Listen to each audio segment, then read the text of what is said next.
नमस्कार साथियों, एक बार पुनः स्टडी विद अभिषेक में आप सभी का स्वागत है। हार्दिक अभिनंदन। फ्रेंड्स, आज हम परसेंटेज या प्रतिशतता के बारे में चर्चा करेंगे। ये टॉपिक बहुत ही महत्वपूर्ण है और इससे प्रतिशतता से संबंधित आपका साधारण ब्याज, चक्रवृद्धि ब्याज, लाभ हानि और बट्टा, ये भी प्रकरण आपके प्रतिशतता से संबंधित है। अगर आपको प्रतिशतता का कॉन्सेप्ट अच्छे से क्लियर हो जाएगा तो आप इन सभी चैप्टरों को भी आसानी से हल कर पाएंगे या इससे संबंधित प्रश्नों को भी आसानी से हल कर पाएंगे। तो सबसे पहले आज हम प्रतिशतता या परसेंटेज के कॉन्सेप्ट को समझते हैं। जब हमें परसेंटेज का कॉन्सेप्ट अच्छे से क्लियर हो जाएगा तो किसी भी प्रकार का सवाल प्रतिशतता से जो संबंधित होगा उसको आसानी से हल कर पाएंगे। तो चलिए सबसे पहले हम परसेंटेज को समझते हैं। जैसा सबसे पहले हम परसेंटेज या प्रतिशत के अर्थ को समझते हैं।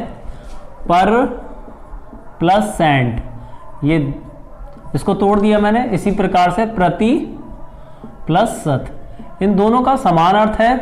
प्रति का मतलब जानते हैं और प्लस 100, शत का मतलब होता है सैकड़ा।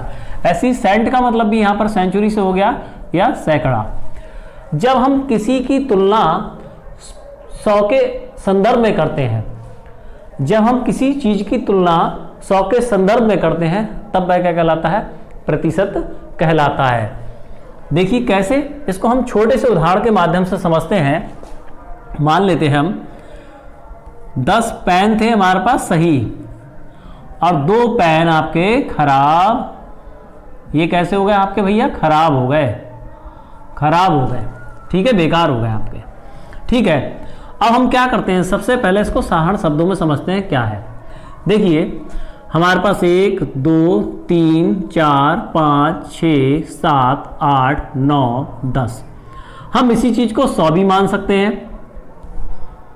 ठीक है, हमने मान लिया 100 इसको। तो ये 1 2 3 4 5, ठीक है। इसको क्या कर दिया? 20 20 20 20 20। ये कितने हिस्सों में बढ़ गया? 20 20 या 10 10 हिस्सों में भी बढ़ सकता है ये। ठीक है, एक को 10 दे दें या हम 2 को 20 कह सकते हैं। अब देखिए, अभी इसको यहाँ ऐसी रहने देंगे। अब हम बात समझते हैं सबसे पहले इसको कि 10 पेन थे, 2 खराब हो गए। 2 भैया ये खराब हो गए, ये दोनों बेकार हो गए। हमारे पास कितने थे? 1 2 3 4 5, 5 जोड़े थे। 5 जोड़े में से एक खराब हो गया, 5 जोड़ों में से एक खराब हो गया, या 5 भाग में से एक भाग हमारा बेकार हो गया। तो 5 भाग में से एक भाग हमारा कैसा हो गया? बेकार हो गया। ये तो हो गया भिन्नात्मक रूप में। ये क्या हो गया आपका? भिन्नात्मक, भिन्न रूप में हो गया। अब हम प्रतिशत रूप में समझते हैं इसको। अब देखिए हमारे पास 100 थी, कोई भी 100 भाग था। 100 भाग में से ये भाग सही, ये भाग सही, ये भाग सही, ये भाग सही, ये वाला भाग बेकार हो गया। कितना बेकार हो गया? 20। अब 100 से जब हम कंपेयर करेंगे तो इसको बोलेंगे 20% बेकार हो गया। और हमसे ये भी पूछ सकता है कि कितने पेन सही बचे, तो हम यहां से गिन सकते हैं 1 2 3 4, यानी कि 80% पेन सही बचे। तो देखिए ये खराब। तो देखिए मैंने आपको कॉन्सेप्ट समझाने का प्रयास किया। तो जब हम किसी चीज की तुलना, किसी की भी तुलना हम 100 के रूप में करते हैं या 100 से करते हैं तो वह क्या कहलाती है? प्रतिशत कहलाती है। अर्थात इसका मतलब भी वही हो गया, प्रति सैकड़ा या प्रति 100। अब हम इसको कैसे निरूपित करते हैं, कैसे डिनोट करते हैं? जब हम इस प्रकार का साइन लगाते हैं तो ये क्या कहलाता है? प्रतिशत या प्रति सैकड़ा। यानी कि प्रतिशत को हम किससे लिखते हैं? प्रतिशत को हम किससे दर्शाते हैं? प्रतिशत को हम दर्शाते हैं इससे। ये परसेंटेज का साइन होता है या प्रतिशत का साइन होता है। जब परसेंटेज के साइन को हटाएंगे और भिन्न में बदलेंगे तो प्रतिशत के साइन को जब हटाते हैं और भिन्न में बदलते हैं तो किससे करते हैं? 1/100 से क्या करते हैं? गुणा करते हैं उसी संख्या की। तो हमने इसको क्या कर दिया? प्रतिशत का चिन्ह हटा दिया और क्या कर दिया हमने? इसको 100 से 1/100 से गुणा कर दिया। तो कितना आ गया? 1/5। देखिए 20% बराबर 1/5, यही थी भिन्न 1/5। और अगर हम इसको 1/5 भिन्न को प्रतिशत में बदलें, किस में बदलें? प्रतिशत में बदलें। तो प्रतिशत में बदलें तो हम क्या करेंगे? 100 से गुणा। अगर भिन्न को प्रतिशत में बदलना है तो हम क्या करेंगे? 100 से गुणा। तो हमारा कितना आ जाएगा? 20% आ जाएगा। अर्थात परसेंटेज को भिन्न में बदलने के लिए भिन्न में बदलने के लिए क्या करेंगे आप? 100 से 1/100 से 1/100 से गुणा और परसेंटेज को भिन्न में बदलने के लिए क्या करेंगे? 1/100 से गुणा और भिन्न को प्रतिशत में बदलने के लिए क्या करेंगे? हम करेंगे 100 से गुणा। क्या करेंगे हम? 100 से गुणा। तब हमारी किस में आ जाएगी? भिन्न में आ जाएगी। ठीक है फ्रेंड्स, अच्छे से आपको कॉन्सेप्ट समझ में आ गया होगा। अब हम छोटे छोटे उदाहरण करेंगे, उससे आपका कॉन्सेप्ट अच्छे से क्लियर हो जाएगा। मैंने आपको ये उदाहरण इसलिए समझाया था ताकि आपको कोई डाउट ना रहे कि भिन्न और परसेंटेज दोनों आपको अच्छे से समझ में आ जाएं। ठीक है फ्रेंड्स, तो फ्रेंड्स अभी हमने एक छोटे से उदाहरण के माध्यम से परसेंटेज के कॉन्सेप्ट को समझा और आशा करते हैं आपके समझ में आ गया होगा। अब हम छोटे छोटे से उदाहरण करते हैं ताकि हमारा कॉन्सेप्ट अच्छे से क्लियर हो जाए। किस प्रकार से सवाल परीक्षाओं में आते हैं ये भी हम देखते हैं। तो देखिए, मैंने अभी आपको इससे पहले बताया था, अब पहला ही मान लेता हूं कि 30% को भिन्न में बदलो। बहुत छोटी सी बात है, मैंने आपको बताया था जिसका हर 100 हो वह क्या कहलाएगा? प्रतिशत कहलाएगा। इसका मतलब हो गया 30/100। कितना आ जाएगा आपका? 3/10। कितना आ गया? 3/10 भिन्न आ गई। अगला देखते हैं। इसके बाद अगर आपसे ये भी पूछ सकता है, अगला सवाल देखते हैं कि 4/5 को प्रतिशत परसेंटेज में बदलो। अभी मैंने आपको बताया था कि किसी दी गई भिन्न को प्रतिशत में बदलने के लिए क्या करते हैं हम? 100 से गुणा। तो 4/5 एक भिन्न है जिसको हमें प्रतिशत में बदलना है। 5 दूनी 10, कितना हो गया? 20, 20 चौक 80। कितना आ गया आपका? 80%। कितना आ गया आपका? 80%। ठीक है फ्रेंड्स, ये दोनों चीजें जब क्लियर हो गई तो आप किसी प्रकार के सवाल को अच्छे से कर सकते हो। अब देखिए, जो हम बचपन से करते चले आए हैं, क्योंकि इसमें बच्चा बहुत तेज होता है और बचपन से करते चले आए हैं, हम सभी टीचर को चैलेंज कर देते हैं जाके। मान लेते हैं राजू के मैथ्स में 60 नंबर, हिंदी में मान लेते हैं 70 नंबर, इंग्लिश में मान लेते हैं उसके 50 नंबर। ठीक है, अब क्या बचा आपका? साइंस में उसके मान लेते हैं 70 नंबर। अब एक सब्जेक्ट और बचता है आपका, हिंदी, इंग्लिश, मैथ, साइंस। चलिए 4 ही सब्जेक्ट मान लेते हैं। इसमें उसका इतना नंबर प्राप्त किया उसने, इतने नंबर आए। ये क्या थे आपके? ये तो थे प्राप्तांक। क्या थे आपके? प्राप्तांक।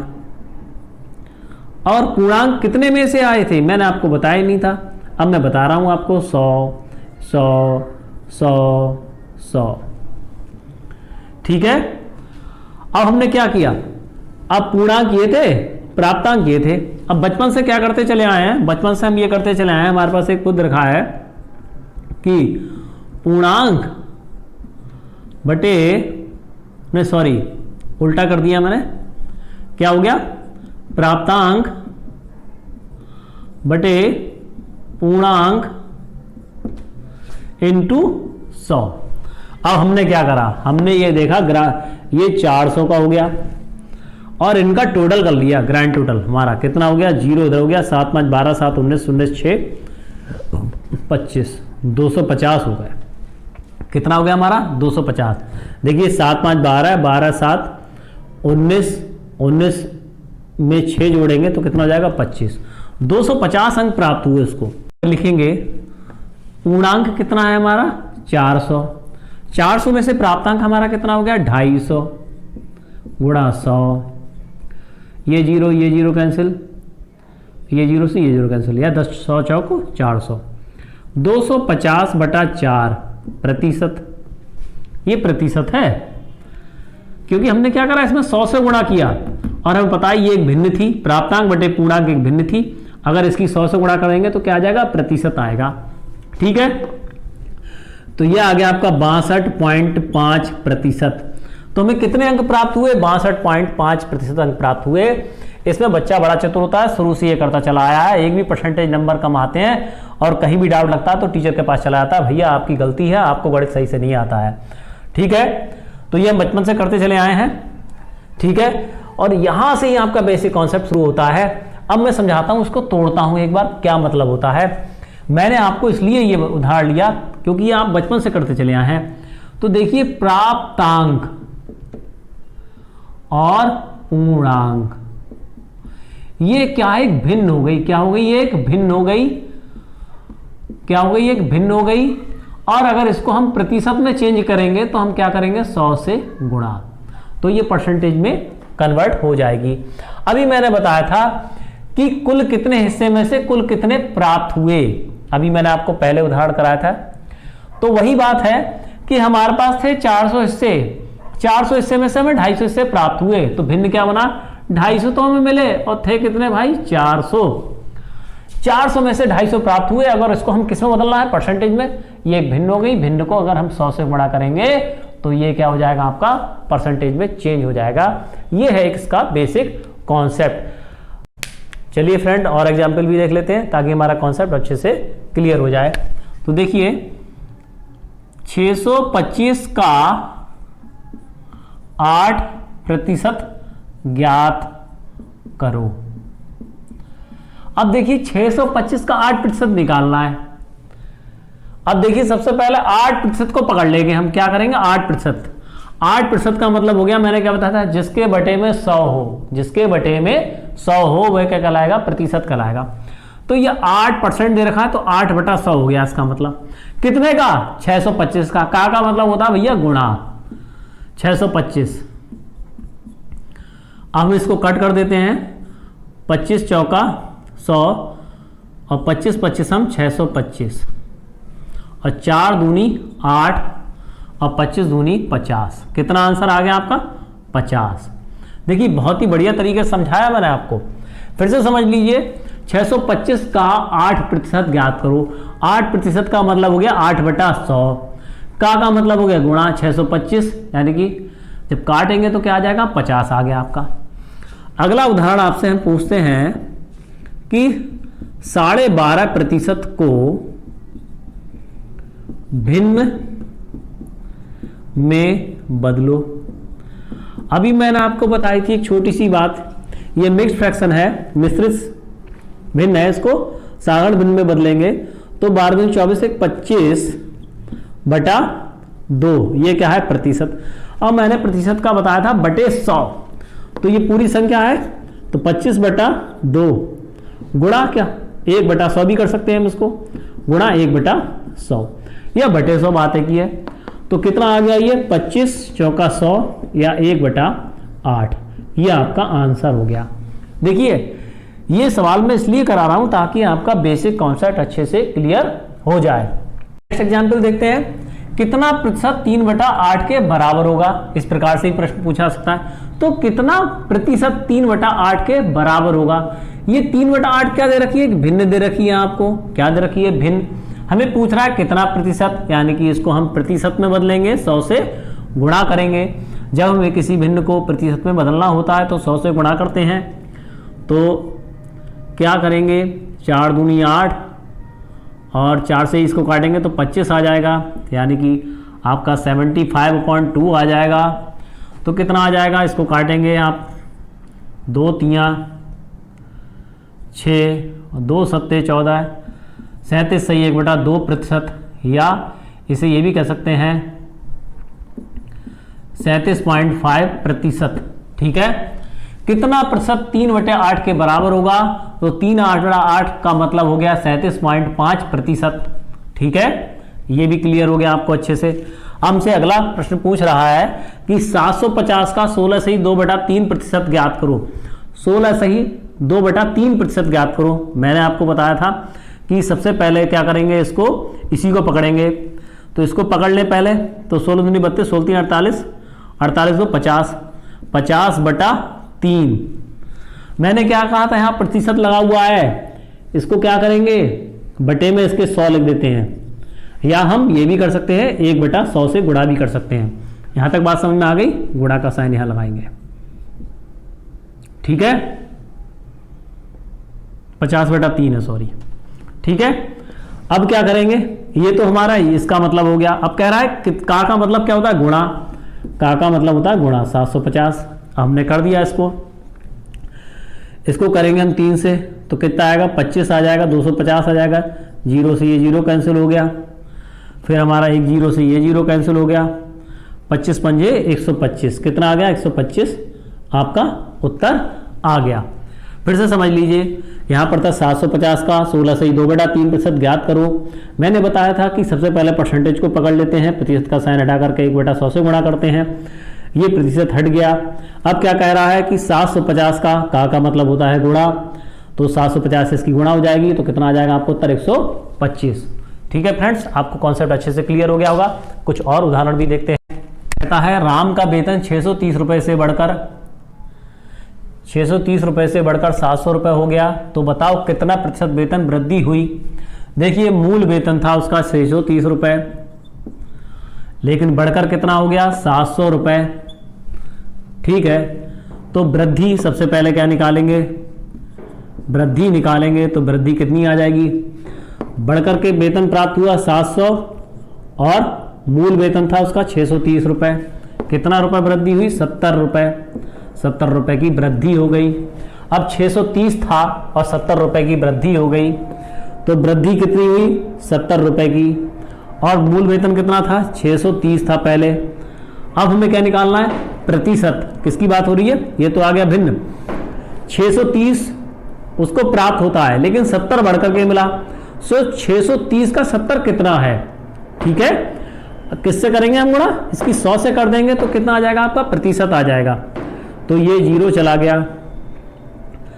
अब देखिए 7 धाम 70, 7 ने 63, कितना आ गया, 100/9 प्रतिशत, या हम ये कह सकते हैं 9 आ गया, 11 आ गया, 11/99, ये प्रतिशत, इतना प्रतिशत वेतन की वृद्धि हुई, 11 से ही 1/9% वेतन की वृद्धि हुई। ठीक है फ्रेंड्स, बहुत ही सरल था, कॉन्सेप्ट क्लियर होना चाहिए आपका एक बार में। राम का वेतन 630 रुपए था, बढ़कर 700 हो गया, ये बढ़कर के 700 हुआ है, हमें तुलना किससे करनी है, 630 से, जो उसे पहले प्राप्त होता था। कितना बढ़कर मिला हमें, 70 रुपए बढ़कर मिला, तुलना होनी चाहिए 630 से जो पहले प्राप्त होता था, बढ़कर कितना मिला, 70, तो 70/630 गुणा 100, ये आपका उत्तर 11 से 1/9%। ठीक है, चलिए फ्रेंड अगला उदाहरण देखते हैं।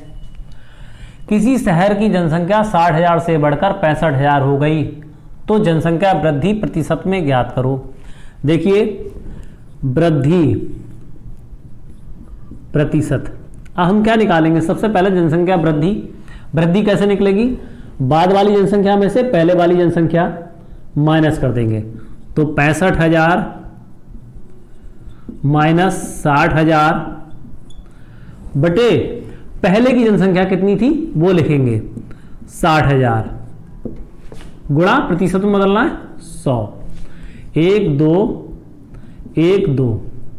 अभी इसको सॉल्व करते हैं, ऊपर आ जाएगा 5,000, नीचे कितना है आपका 600, ये 0 0 कैंसिल हो गया, कितना आ गया 50/6, 50/6, इसका मतलब हो गया 6 8 48, 6 48 48 और 2 50, 8 सही 2/6, या ये कह सकते हैं 8 सही 1/3, 8 सही 1/3 प्रतिशत, या 8 सही 2/6, 2 एकम 2 2 3 6, इसको तोड़ दिया मैंने, तो कितना आ गया 8 से 1/3 प्रतिशत। तो शहर की जनसंख्या वृद्धि दर कितनी हो गई, 8 से 1/3 प्रतिशत हो गई। मैंने इसको आपको डायरेक्ट कराया, कैसे, वृद्धि का मतलब बाद वाली जनसंख्या माइनस पहले वाली जनसंख्या का अंतर कितना आ गया 5000 बटे पहले वाली जनसंख्या गुणा 100। ठीक है फ्रेंड्स, आशा करते हैं कि आपको कॉन्सेप्ट अच्छे से क्लियर हो गया होगा। फ्रेंड, आज का जो सेशन था हमारा वो परसेंटेज के बेसिक कॉन्सेप्ट पर आधारित था। आज हमने आपको छोटे छोटे उदाहरणों के माध्यम से परसेंटेज के बेसिक कॉन्सेप्ट को क्लियर करने का प्रयास किया और हम आशा करते हैं कि आपके अच्छे से समझ में भी आया होगा। इसके बाद अगले सेशन में आपको प्रतिशतता या परसेंटेज से किस प्रकार से प्रश्नों को परीक्षा में पूछा जाता है उस पर चर्चा होगी। तब तक के लिए नमस्कार और जय हिंद।